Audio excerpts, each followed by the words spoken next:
At this point, the universe is 14 billion years old. So for the vast majority of that time, it was basically just some rocks and some stars hanging out in an empty space. And over a very, very recent time slice of that, we've had this big change where there's all this complexity that's arisen on planet Earth. And within an even smaller time slice of that, we have the evolution of consciousness as we know it.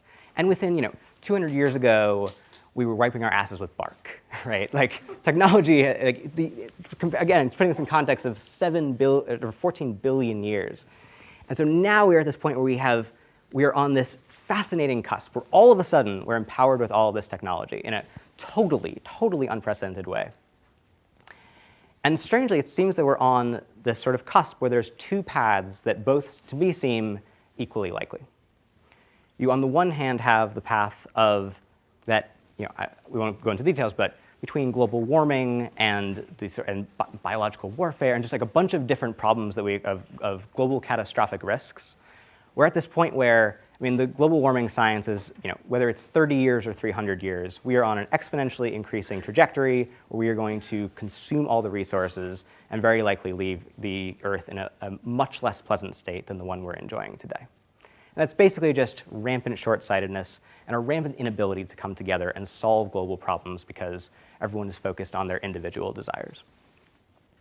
There's an alternative world, which is if we are able to solve those problems, if we are able to come together, to coordinate our collective action, to see ourselves not as a bunch of individuals vying for what is in our own interest, but to instead think about the we as a whole, to identify with humanity's interests as a whole, which I also think will lead to more individual human happiness.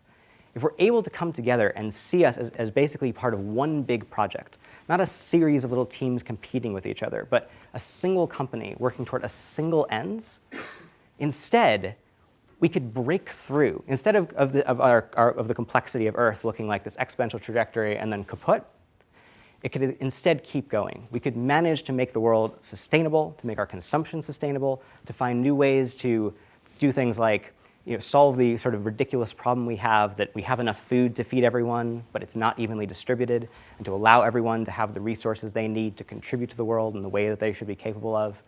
And instead to continue on this exponential trajectory in a world of abundance, in a world where we are all exploring our creative possibilities and our creative potential.